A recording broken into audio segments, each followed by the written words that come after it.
নমস্কার বন্ধুরা, প্রেরণা বাংলা মোটিভেশন চ্যানেলের আজকের পর্বে সবাইকে আমন্ত্রণ। আশা করি সকলে ভালো আছেন, সুস্থ আছেন। আপনার অভাবের দিন শেষ, আপনাকে আর নেই করতে হবে না। আপনার জীবন ভরে উঠবে সুখে, শান্তিতে, সমৃদ্ধিতে। কলাইঘাটার জমিদারিতে মথুরবাবু ঠাকুর শ্রীরামকৃষ্ণ পরমহংসদেবকে নিয়ে বেড়াতে এসেছেন। তারা এসেছেন বজরাতে, কারণ জলপথেই কলাইঘাটা আসার পথ ছিল। ত্রিবেণীঘাট হয়ে বলাগড়, আর বলাগড়ের বিপরীত দিকেই গৌরনগর বা বর্তমান গোসাইরচরের পাশ দিয়ে চূর্ণী নদী এসে মিশেছে ভাগীরথীর জলধারার সাথে। আর এই চূর্ণী নদীর খাল বেয়েই কিছু দূর উত্তর দিকে গেলেই কলাইঘাটা গ্রাম। জমিদার আসছে বলে কথা।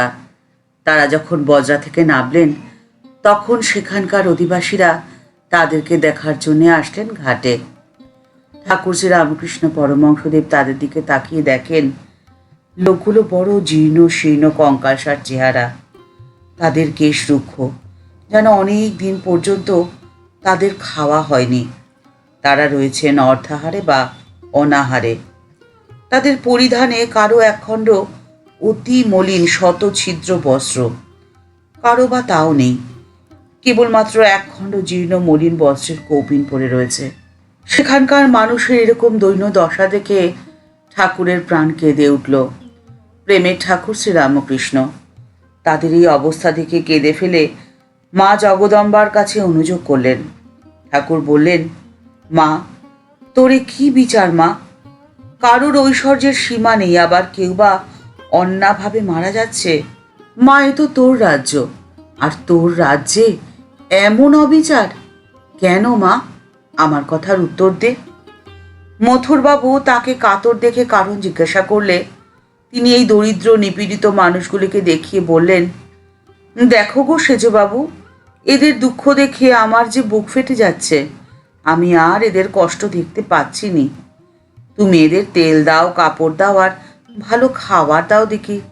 এরা তেল মেখে স্নান করে সবাই একখানি নতুন কাপড় পরে ভালো খাবার খাক, পেট ভরে খাক। আমি বলি কি, তুমি যত দূর পারো এদের দুঃখ দূর করো, আর আমি দু চোখ ভরে দেখি। এদের মতো দুঃখী আমি যে কখনো দেখিনি গো।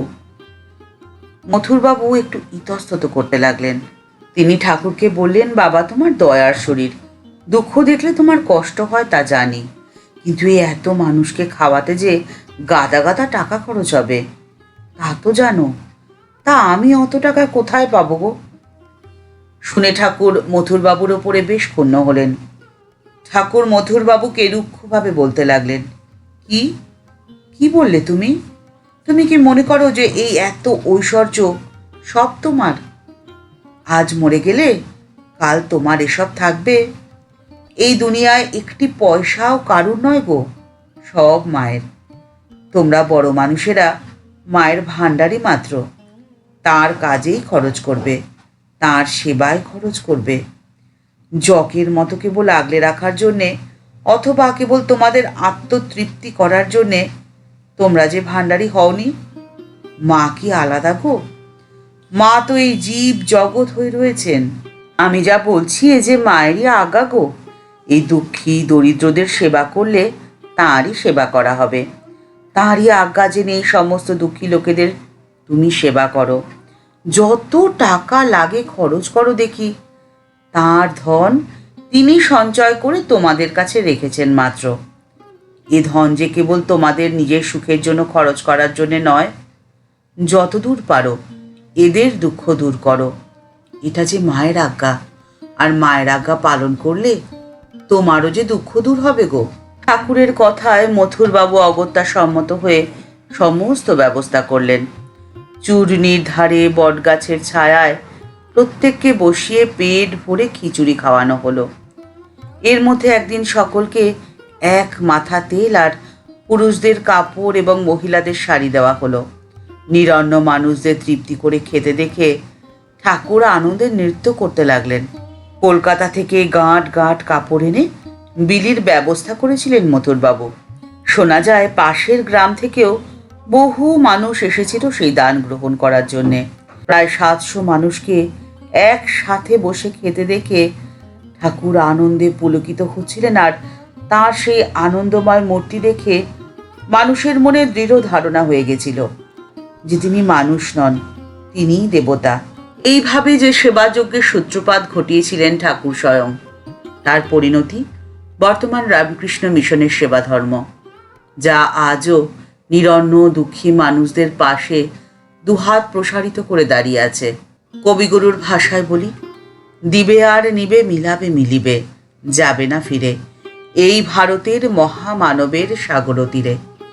আপনি যদি ঠাকুরের সত্যিকারের ভক্ত হয়ে উঠতে চান, আপনি যদি চান যে আপনি আপনার অন্তরে ঠাকুরের উপস্থিতি অনুভব করবেন, তাহলে ঠাকুরের এই আদেশ আপনাকে অনুসরণ করে চলতে হবে। ঠাকুরের আদেশ পালন করার পরে মথুরবাবুর সম্পত্তির পরিমাণ কমেনি, উত্তরোত্তর শ্রীবৃদ্ধি হয়েছিল। আপনিও যদি ঠাকুরের আদেশ অনুসরণ করেন, তাহলে আপনার কাছে যা আছে তা আরও 3 গুণ 4 গুণ হয়ে আপনার কাছে ফিরে আসবে। এর অন্যথা হওয়া অসম্ভব, কারণে ঠাকুরের আদেশ। ঠাকুর বলছেন, এই পৃথিবীর সর্বত্র তিনিই বিরাজিত। সৃষ্টির সমস্ত কিছুতেই শ্রী ভগবানেরই মহিমা ব্যক্ত হয়ে আছে। সর্বত্র তাঁরই বিভূতি প্রকাশিত হয়েছে। তাঁর বিভূতি অনন্ত, এ বলে শেষ করা যায় না। আপনি যদি চান যে আপনার উত্তরোত্তর শ্রীবৃদ্ধি হোক, আপনার জীবনে কখনো যেন অভাব দরজার কড়া না নাড়ে, তাহলে আপনি আপনার 2টি হাতকে প্রসারিত করে রাখুন। কখনো হাতের মুঠি বন্ধ করবেন না। আপনার যতটুকু আছে, যা আছে, তা দিয়েই আপনি আপনার ঈশ্বরের সেবা করুন মন প্রাণ ভরে। তাহলে আপনার ওই প্রসারিত 2টি হাত দিয়েই আপনার জীবন ফুলে ফলে সমৃদ্ধ হয়ে উঠবে। আপনার জীবনে থাকবে না কোনো অভাব। ঠাকুর মা ও স্বামীজির চরণে প্রণাম জানিয়ে আজকের পর্ব এই পর্যন্তই। দেখা হচ্ছে পরের পর্বে। আজকের পর্বের উপস্থাপনা যদি আপনার ভালো লাগে, তাহলে লাইক বাটনটি প্রেস করে দিতে ভুলবেন না। আর আপনার মতামতটি কমেন্টস বক্সের মধ্যে জানালে আমাদের ভালো লাগবে। আমাদের এই চ্যানেলকে ভালোবেসে যারা আপন করে নিয়েছেন, তাদের জানাই ভালোবাসা, শ্রদ্ধা ও প্রণাম। কিন্তু যারা এখনও এই চ্যানেলটি সাবস্ক্রাইব করেনি, তাদের কাছে বিনীত অনুরোধ রইল এই চ্যানেলটি সাবস্ক্রাইব করে বেল বাটনটা ক্লিক করে দিয়ে অল বাটনটিতে ক্লিক করে দেওয়ার জন্যে। তাহলে এই চ্যানেলে ভিডিও আপলোড হওয়ার সাথে সাথেই আপনার কাছে নোটিফিকেশন চলে যাবে। সবাই ভালো থাকবেন, সুস্থ থাকবেন। দেখা হচ্ছে পরের পর্বে। নমস্কার।